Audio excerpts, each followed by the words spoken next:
बिस्मिल्लाहिर्रहमानिर्रहीम। अस्सलाम वालेकुम दोस्तों, कैसे हैं आप सब लोग। उम्मीद है खैरियत से होंगे। जी दोस्तों, आप लोग देख रहे हैं मेरा यूट्यूब चैनल जवाब दो विद नईम अहमद। दोस्तों, जैसे कि आप लोग को मालूम है, इस्लामाबाद के एक शहरी दानिश तस्लीम साहब ने बानी एमकेएम अल्ताफ जैन की जो पाबंदी है उसके खिलाफ पिटीशन डाली थी इस्लामाबाद हाई कोर्ट में। तो अब से कुछ देर पहले उसकी समाअत हुई। जिस तरह का लोग सोच रहे थे या जैसी लोगों को उम्मीद थी, समाअत वैसे तो नहीं हुई। और इस समाज में हुआ क्या वो मैं आपको बताता हूँ कि जो दानिश तस्लीम साहब के जो वकला थे, एक खातून वकील है उसमें और एक मर्द हैं, उन्होंने जो डॉक्यूमेंटेशन जो वहाँ पे जमा कराए थे, बहुत सारे कागजात थे जो जमा कराए गए जिनमें बताया गया कि 2013 के इलेक्शन से लेकर 2018 के इलेक्शन तक, फिर उसके बाद जो ज़मनी इलेक्शन हुए उसके बाद तक का सब कुछ उन डॉक्यूमेंट में बताया गया, दिखाया गया।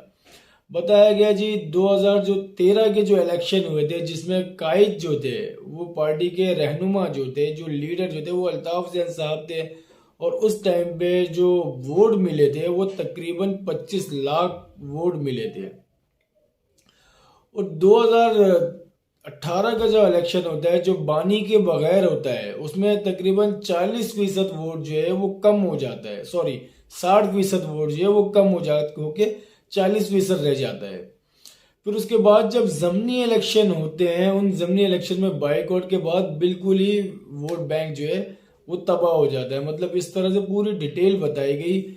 और ये भी बताया गया कि जी 3 करोड़ की आबादी है और 3 करोड़ लोग जो है कराची के अलावा पाकिस्तान भर से, जैसे कि इस्लामाबाद से भी हैं जो अल्ताफ हुसैन साहब के चाहने वाले हैं, हैदराबाद से हैं, शहरी सिंध से जितने भी शहर हैं, तकरीबन 3 करोड़ लोग हैं जो अल्ताफ हुसैन साहब को सुनना चाहते हैं, देखना चाहते हैं और उनकी उनके उनको सियासत में देखना चाहते हैं। तो इसलिए उन्होंने एक पटिशन डाली थी कि इनके ऊपर पाबंदी ख़त्म होनी चाहिए। जैसे कि इमरान खान साहब के ऊपर पाबंदी लगी और वो ख़त्म हो गई, और नवाज शरीफ साहब के ऊपर पाबंदी लगी और ख़त्म हो गई। इस तरह से पाबंदी जो है ये अल्ताफ जैन साहब से भी ख़त्म होनी चाहिए, क्योंकि जो पाबंदी लगी थी वो आर्जी पाबंदी लगी थी। अब आर्जी पाबंदी इतनी लंबी 7 साल तक कैसे हो सकती है? आर्जी पाबंदी तो कुछ महीनों की होती है। तो आपने ये आर्जी पाबंदी को 7 साल तक कैसे ले गए? या पाबंदी को ख़त्म करना चाहिए। ये सारे डॉक्यूमेंट जमा कराए गए।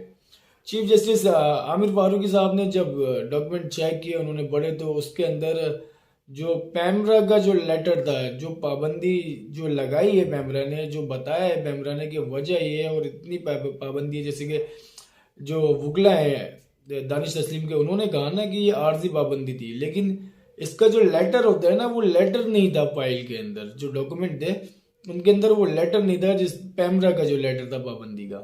तो उसके ऊपर एतराज़ लगा के जी वो आगे बढ़ा दिया है, अगली तारीख अभी नहीं दी है। हो सकता है ये केस जो है, जो दूसरा केस जो चल रहा है इसी कोर्ट में, इस्लामाबाद हाई कोर्ट में, जो शनाख्ती कार्ड के हवाले से है, पासपोर्ट के हवाले से, जिसके चीफ जस्टिस जो है वो मोहसिन कयानी साहब हैं, हो सकता है ये केस अब उससे जोड़ दिया जाए, दोनों की समाज जो है वो अब एक साथ सुनी जाएगी। है तो सिंपल, मतलब जो पैमरा का लेटर है वो खाली जमा कराना है, और जो लगता है कि पैमरा का लेटर जमा होगा, पैमरा का लेटर जो चीफ जस्टिस साहब हैं वो देखेंगे, उसके बाद जो वो आसानी फैसला इस पर सुना देंगे। लेकिन बात ये है ना कि आप इतना बड़ा केस लड़ने जा रहे हैं, आप इतनी सारी उसमें डॉक्यूमेंट डाल रहे हैं, आपने 10-12 सालों के उसके अंदर डॉक्यूमेंटेशन कर दी है। उसमें सब आपने वोट बैंक कितना था, कितने वोट पहले मिलते थे, कितने वोट बाद में मिलते थे, कितने लोग पहले जलसों में आते थे, ये सब कुछ आपने तो डाल दिया। लेकिन जो मेन चीज़ है, जो पैमरा का लेटर है, वो मिस है। तो अब ये इससे आप देख लें, अब एक केस है जिससे लोगों को उम्मीदें एकदम से बढ़ जाती हैं और एक शोर सा मच जाता है, और जगह जगह जो है डिस्कस होने लगता है। जी एक और दरख्वास्त डल गई है, इस्लामाबाद हाई कोर्ट में दरख्वास्त डली है, यहाँ तो सुना जाता है, यहाँ तो ये होता है, मतलब इस तरह की बातें होने लगी थी। अब जब समाअत होती है तो फिर जो मेन पेपर होता है वो मिस हो जाता है। तो इससे लोगों को है ना थोड़ा गुस्सा आ जाता है। लोग बोलते हैं भाई ये कौन वकील है यार, ये कैसे वकील है, मतलब इनकी अपनी तैयारी पूरी नहीं है। खैर ये तो लोगों का तासुर है, इस पर क्या कह सकते हैं, लेकिन ऐसा हो जाता है अक्सर।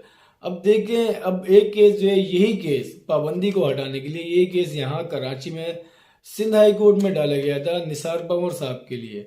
अब निसार पंवर साहब के साथ फिर आपको पता है वो फिर सैर तफरी पे चले जाते हैं, फिर आते हैं तो फिर केस वैसा नहीं रहता।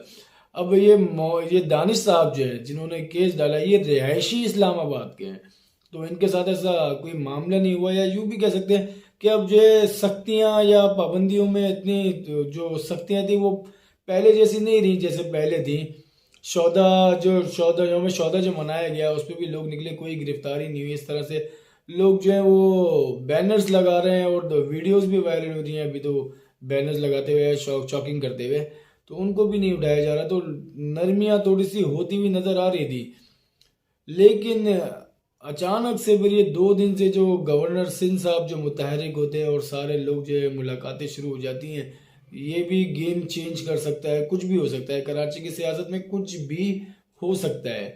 तो आज की समाज जो है वैसे नहीं हुई जैसे उम्मीद थी। अब देखते हैं अगली समाज जो है वो 12 जनवरी को होनी है।